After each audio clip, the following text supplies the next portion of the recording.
Perhatian cerita ini benar-benar murni karangan dari penulis itu sendiri.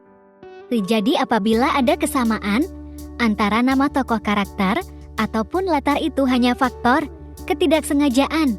Cinta Terlarang Mantan Mafia Bab 60 Rahasia Besar Arik dan Antoy.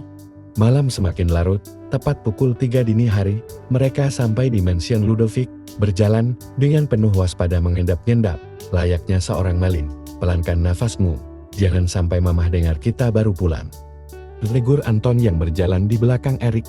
Seka, justru nafas pendek papa yang cukup mengganggu telinga Erik, seperti sedang sakaratul maut. Berisik Erik menatap jengah sang papa. Zara memang tidak mengetahui jika suami dan anaknya itu berada dalam dunia bawah. Ia tahu jika kakak buyut mereka adalah pemimpin klan mafia terbesar pada zamannya. Dan Anton sudah tidak berkecimpung di dunia bawah lagi. Itu salah satu syarat yang diberikan Zahra dahulu. Ketika hendak menjadikan istrinya, Anton pun menyanggupinya. Namun bukan Anton namanya. Jika bisa berjalan dua-duanya kenapa tidak? Justru di bawah kepemimpinan Anton dan Erik, saat ini bisnis gelapnya makin berkembang pesat dan mereka berdua menggunakan nama samaran dan topeng ketika mengharuskan untuk melakukan pertemuan antar klan. Tak ada yang berani mengusik mereka karena sama saja menyerahkan nyawa kepada mereka. Jika mereka akan menembak mati bagi setiap musuh yang mengkhianatinya. Tidak dengan Ludovic, mereka akan dimasukkan ke dalam penjara bawah tanah hingga mereka sendirian meminta kematiannya. Jika di luar sana terdengar betapa mengerikannya Margan, Ludovic ini itu memang benar.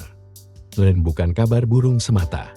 Antoine dia dididik sedari kecil dengan penuh ambisi dan tekanan untuk selalu menjadi terbaik, memiliki sifat yang keras dan tak pandang bulu. Hingga Antoine bertemu dengan Zahra waktu itu. Dia satu-satunya wanita yang bisa meluluhkan hatinya dan membuatnya menjadi sosok seperti sekarang ini. Sosok yang lebih pendiam, sedikit humoris namun tetap tegas di waktu yang dibutuhkan. Apa dia tidak merasa bersalah dengan ucapannya saat itu? Kenapa dia tidak menghubungiku atau menemuiku?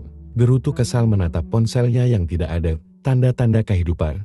Larut dalam pikirannya, membuat Erik tanpa sadar memejamkan kedua bola matanya dan nafas teratur mulai terdengar. Pekerjaan akhir-akhir ini semakin banyak, membuat Erik tak ada waktu untuk mengunjungi rumah sakit dan pagi ini Erik sudah rapi dengan setelan kantornya yang berwarna abu-abu. Pukul 8 ia sudah berada di ruang meeting yang begitu luas dan mewah hingga mampu menampung puluhan karyawan di sini. Seluruh jajaran direksi berkumpul di sini dan para staf divisi. Aura tegas dan wibawa, serta tatapan tajamnya mampu menghipnotis seluruh pasang mata di sana terlebih kaum hawa. 4 jam berlalu, akhirnya mereka semua bisa bernafas lega setelah terkurung di dalam sangkar emas ini. Fasilitas dan kenyamanan saat berada di dalam ruang meeting ini tak serta-merta membuat mereka menikmatinya. Mereka di sini justru bertarung dengan nyawanya sendiri, sekali salah langkah habis sudah. Sama halnya dengan Erik. Ia berjalan keluar sedikit melonggarkan dasinya, yang terasa mencekik leher kokohnya, menanggalkan jas abu-abunya, yang langsung diambil alih oleh Deveno yang berjalan mengekori di belakangnya sembari menggulung lengan kemejanya hingga sebatas siku, hingga langkah Erik dikejutkan sampai di depan pintu ruangannya. Hai, sapa wanita dengan senyum manisnya. Spontan Erik mematung terkejut, tanpa sadar mata tajamnya memindai penampilan. Wanita itu dari ujung kaki hingga sampai kepala, Tele mengenakan celana putih di atas lutut, sehingga terlihat jelas betapa putih dan mulusnya kaki Ale.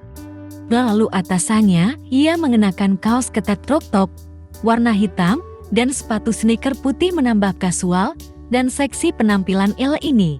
Hati Erik seketika berlomba-lomba ingin keluar dari tempatnya, mengagumi betapa cantik dan imutnya wajah sang kekasih ini. Bukan, lebih tepatnya say. Lihat saja burung Erik yang sudah berdiri tegak, menggembung di balik celananya, menyadari sang kekasih menjadi perhatian banyak orang. Di sana yang notabene adalah laki-laki, membuat Erik meradang. Tundukkan pandangan kalian. Titahnya menatap seluruh pasang mata yang di sekitarnya. Termasuk kamu juga Devano. Melotot ke arah belakang, Devano pun buru-buru menundukkan pandangannya, menghela nafas panjang, lalu menarik Elle masuk ke dalam ruangannya dan menutup pintu kaca itu dengan kasar. Tak lupa, ia memencet tombol tirai agar ruangan ini tak ada yang melihatnya.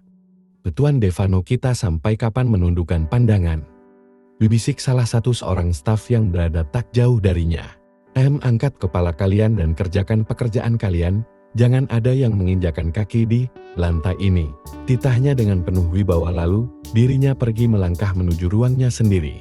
"Dasar bos bucin," gumamnya saat melewati pintu yang bertuliskan CO tersebut. Melihat hal ini, ia menjadi teringat dengan Maureen. Senyum tipis terbit di wajah datarnya. Senyumnya semakin melebar ketika mendapati ponselnya berbunyi. Terdapat notifikasi dari wanita yang baru saja terlintas di pikirannya. Maureen sudah makan siang? Devano mesem-mesem salah tingkah. Ia berdeham lalu jemarinya bergerak lincah, membalas chat dari Maureen. Belum. Baru selesai meeting. Jari telunjuknya menekan layar pada gambar profil.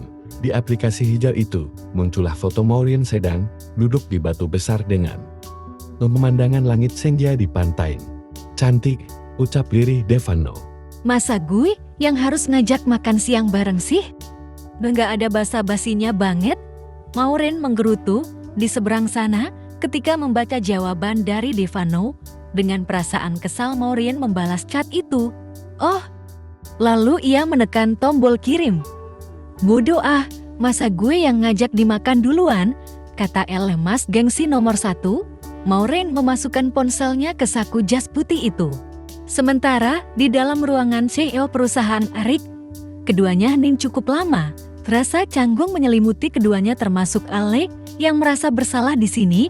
Kan dia yang nolak. "Aneh, makan siang bareng yuk. Aku bawa nasi goreng buatan Bu Ajeng." Elle memperlihatkan paper bag yang ia bawa, tentu dengan senyum lebarnya. Beberapa detik kemudian tak ada respon dari Eric, hingga membuat senyum lebar Elle perlahan memudar. "Oh, mungkin kamu sibuk ya? Aku ganggu?" Tanyanya lagi, Eric dengan tatapan datarnya. Berjalan mendekat Elle hingga tak ada jarak antara mereka berdua. Grab. Eric memeluknya erat, lalu ia mencium rakus bibir Elle. Tak peduli respon Elle bagaimana, ia semakin memperdalam ciumannya hingga menggigit kecil bibir Elle. Ia pun meringis membuka sedikit bibirnya. Hal tersebut menjadi kesempatan Eric untuk masuk lebih dalam lagi. Bahkan Eric tak memberikan jeda Elle untuk bernafas. Ciuman penuh nafsu ini seolah menumpahkan rasa kesalnya kepada Elle.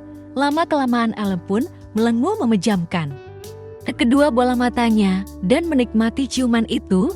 Tarikan nafas terasa lebih berat dan cepat. Tubuh keduanya merapat satu sama lain dengan gelombang keinginan yang sulit untuk dihindari.